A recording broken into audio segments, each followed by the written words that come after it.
नमस्कार, मी शाहिद खेरटकर सह्याद्री समाचार मध्ये आपल्या सर्वांचं स्वागत करतो। पाहूयात एक विशेष बातमी।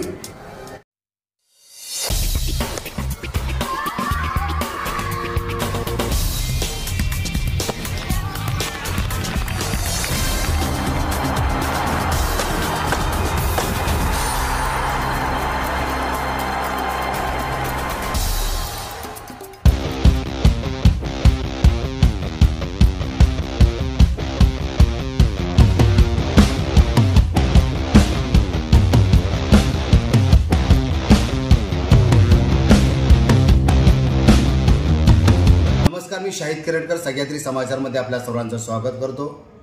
चिपळूण तालुका क्रिकेट असोसिएशन आणि चिपळूणचं क्रिकेट यांचं एक वेगळं नातं आहे। या असोसिएशनच्या माध्यमातून गेले काही वर्षांमध्ये इथल्या क्रिकेट विश्वाला दिशा देण्याचं काम या असोसिएशनने केलेलं आहे। वेगवेगळ्या प्रकारच्या स्पर्धा या पवन तलाव मैदानावरती भरवले जातात। नवोदित जे खेळाडू आहेत त्यांना चांगलं मार्गदर्शन प्राप्त हो त्यासाठी अकॅडमी आहे, त्यांना प्रशिक्षण दिलं जातं। मात्र गेल्या वर्षापासून जी राज्यस्तरीय लेदर बॉल क्रिकेट स्पर्धा या असोसिएशनने भरवलेली आहे त्या स्पर्धेतून अधिक गती या क्रीडा विश्वाला प्राप्त झालेली आहे। गेल्या वर्षी अतिशय चांगला प्रतिसाद या स्पर्धेला लाभला होता। यावर्षी देखील 15 फेब्रुवारी ते 22 फेब्रुवारी या दरम्यान राज्यस्तरीय लेदर बॉल क्रिकेट स्पर्धा या पवन तलाव मैदानावरती होणार आहे आणि त्यासाठी सगळेच क्रीडारसिक उत्सुक आहेत।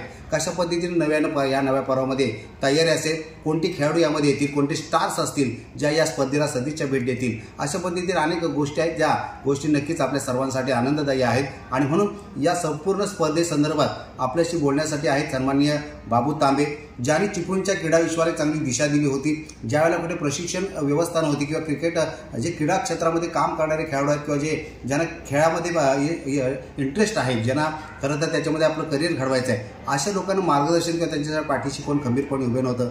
अशामध्ये बाबू तांबे यांनी चांगल्या पद्धतीने अकॅडमी सुरू करून इथल्या खेळाडूंना चांगल्या पद्धतीनं प्रशिक्षण देत पुढे अनेक खेळाडू घडवले। आणि म्हणून अशा एका क्रीडाप्रेमी आणि खऱ्या अर्थाने क्रीडा विश्वावरती प्रेम करणारे बाबू तांबे आपल्या समेत आहेत, जे चिपळूण तालुका क्रिकेट असोसिएशनच्या सल्लागारपदी देखील विराजमान आहेत। अतिशय चांगलं मार्गदर्शन ते करत असतात। आपण त्यांच्याशी संवाद साधूया। तांबे सर, आपलं स्वागत आहे। गेल्या वर्षी स्पर्धा झाली, राज्यस्तरीय लेदर बॉल क्रिकेट स्पर्धा, आपण गेल्या वर्षी सुद्धा आपण संवाद साधला होता। यावर्षी पुन्हा एकदा एक नवीन पर्व सज्ज झाले आपल्या सगळ्या क्रीडा शौकीनांसाठी। 15 ते 22 या दरम्यान ही स्पर्धा होते आहे। काय सांगाल तुम्ही की आतापर्यंतचा हा असोसिएशनचा प्रवास जो आहे त्याबद्दल आणि येणारी स्पर्धेबद्दल? साधारणतः गेली 20-25 वर्ष चिपळूणात सीझन बॉल क्रिकेटचा सामने किंवा प्रशिक्षण चालू आहे। सध्या गेली 2-5 वर्ष जी आम्हाला उणीव जाणवत होती की टर्फ क्रिकेट नसल्यामुळे थोडी मुलं आमची मागे पडत आहेत, परंतु शेखर सरांच्या आमदारकीच्या माध्यमातून ही सुद्धा आता चिपळूणची उणीव दूर झाली आणि टर्फ क्रिकेट झाल्यामुळे एक मोठा हातभार चिपळूणच्या क्रिकेटला आणखी लागणार आहे। खरं करणार तर मागच्या वर्षी ही आमची सगळी सूत्र दशरथ दाभोळकरच्या हातात आम्ही दिल्यावर एक नवीन लोकांची नवीन टीम सगळी याच्यात कार्यरत झाली आणि ह्या लोकांनी मनापासून झोपून ही असोसिएशनचं कार्य पुढे नेण्यास सुरुवात केली। खरं म्हणजे एक 25 वर्षापूर्वी अण्णासाहेब रेड्डीज असतील, बापूसाहेब खेडेकर असतील, शेखर सरने आम्ही जेव्हा या क्षेत्रात सगळं चालू केलं तेव्हा एक छोटंसं रोपटं क्रिकेट असोसिएशनच्या नावानं लावलं गेलं होतं, परंतु आता दशरथ आल्यावर मात्र त्याचं वृक्षरूपान तो फोपावत चाललं आहे आणि पुष्कळशी मुलं आता या क्षेत्रात वळत चालले आणि त्यामुळे क्रिकेटला एक नवीन ऊर्जितावस्था चिपळूणात आले।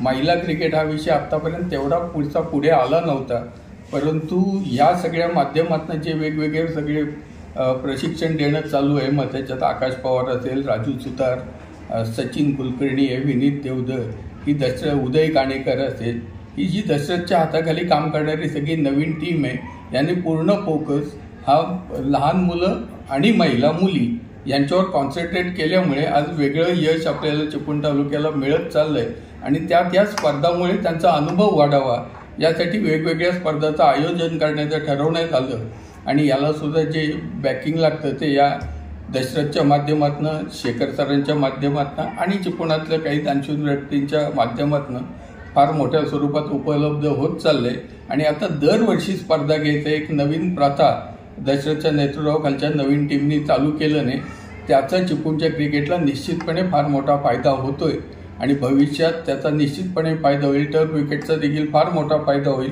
मी या माध्यमातून दशरथ आणि त्याच्या संपूर्ण टीमला या स्पर्धेकरता आणि त्यांच्या भावी सगळ्या योजनांसाठी शुभेच्छा देतो धन्यवाद. मगाशी अण्णा बोलताना असे म्हटले की ज्या पद्धतीनं टेनिस क्रिकेटसाठी पवन तलाव मैदानात लोक गर्दी करतात किंवा क्रीडा शौकीन असलेले खेळाडू त्याच्याकडेच अजून जास्त आकर्षित आहेत, मात्र लेदर बॉल क्रिकेट स्पर्धेसाठी जेवढी अपेक्षित गर्दी आहे तेवढी लाभत नाही किंवा तेवढी ओढ लोकांना नाही आहे, याबद्दल काय सांगाल? ही वस्तुस्थिती खरी आहे, परंतु असं म्हटलं तर सीझन बॉल क्रिकेट जेव्हा सुरुवातीला चालू होतं, जेव्हा माजी आमदार किंवा कैलासवासी बापूसाहेब खेडेकरांच्या नेतृत्वाखाली स्पर्धा व्हायची, तेव्हा चिपळूणचं व्यापारी मंडळ सगळं त्याच्यात इन्क्लूड असायचं, सगळी तरुण पिढी, आणि तेव्हा फार स्पर्धा होत नव्हत्या. त्यामुळे सीझन बॉलला एक वेगळं वलय चिपळूणात प्राप्त होतं आणि मुंबई, पुण्याचे किंवा महाराष्ट्राचे सगळे रणजी खेळाडू चिपळूणच्या स्पर्धेला मॅटवरची स्पर्धा असून देखील येत होते, कारण त्यांना फार इथे मान सन्मान पण दिला जात होता. अजित वाडेकरांसारखे पासून सगळे खेळाडू इथे आले, नंतर मनोज जोगळेकर असेल, रणजी खेळाडू सगळे, अमोल मुजुमदार असेल, वासिम जाफर, असे कित्येक खेळाडू या स्पर्धेत उतरले. परंतु तेव्हा कसं होतं की सोमवार हा दिवस मार्केट बंद असायचं आणि त्यामुळे स्पर्धेचा नेहमी फायनलची मॅच ही सोमवारी लावली जायची आणि संपूर्ण मार्केटमधले तेव्हाचे असणारे जे व्यापारी होते, क्रीडा वेडे होते, त्यामुळे सोमवारी हा एक प्रचंड गर्दी असून ही सीझन बॉलची स्पर्धा प्रचंड यशस्वी होत होती. हल्ली काळानुसार कसं झालं की नाईट क्रिकेट, टेनिस बॉल, 6 ओव्हरच्या मॅचेस, इकडे लोकांचा कल वाढत गेला आणि ही उणीव आम्हाला जाणवली. म्हणजे सीझन बॉलची प्रसिद्धी इकडे वलय वाढत गेल्यामुळे अंडर आर्मच्या स्पर्धा असतील आणि कुठल्याही 2-3 ह्याच्यात घ्यायच्या, कुठल्याही एका संघानं उतरून त्या घ्यायच्या, आणि त्यामुळे क्रिकेटचं जे महत्त्व होतं सीझन बॉलचं ते थोड्या प्रमाणात कमी झालं होतं आणि सगळा कल रात्रीच्या स्पर्धेकडे वाढला होता. आता ही तुमची आमची सगळ्यांची जबाबदारी आहे की हा परत कल सीझन बॉलचं महत्त्व लोकांना समजायला लागलं आहे. IPLची प्रसिद्धी असेल किंवा या सगळ्या माध्यमातून परत एकदा हा कल सीझन बॉलकडे वळत चालला आहे आणि माझी खात्री आहे की या स्पर्धा दरवर्षी होत नसल्यामुळे तो एक वेगळा इफेक्ट जाणवत होता, परंतु मागच्या वर्षीपासून हा त्या स्पर्धा निश्चितपणे कायमस्वरूपी होणार आहे. त्यामुळे हा गेलेला प्रेक्षक वर्ग पुन्हा सीझन बॉलकडे वळेल याचा मला विश्वास आहे. धन्यवाद. आपण अतिशय सविस्तरपणे आणि नेमकेपणाने याच्यावरती भाष्य केलेलं आहे. आपले मनपूर्वक आभार. ते होते आदरणीय बाबू तांबे, ज्यांनी चिपळूण तालुका क्रिकेट असोसिएशन किंवा चिपळूणचा क्रिकेटचा जो इतिहास आहे तो आपल्यासमोर थोडक्यात नमूद केलेला आहे. येणाऱ्या काळामध्ये सीझन बॉल एक चांगल्या पद्धतीचं भविष्य आहे आणि अनेक खेळाडू येथून तयार होतील. चिपळूणचं या जिल्ह्याचं, महाराष्ट्रानं पाऱ्यानं भारताचं नाव नक्कीच जगाच्या कानाकोपऱ्यामध्ये पोहोचेल यासाठी चिपळूण तालुका क्रिकेट असोसिएशन आणि या आता ज्या स्पर्धा होत आहेत या स्पर्धांचं फार मोठं महत्त्वाची भूमिका असेल. तुर्तास आपण सर्वांना शुभेच्छा देऊया. थांबतो.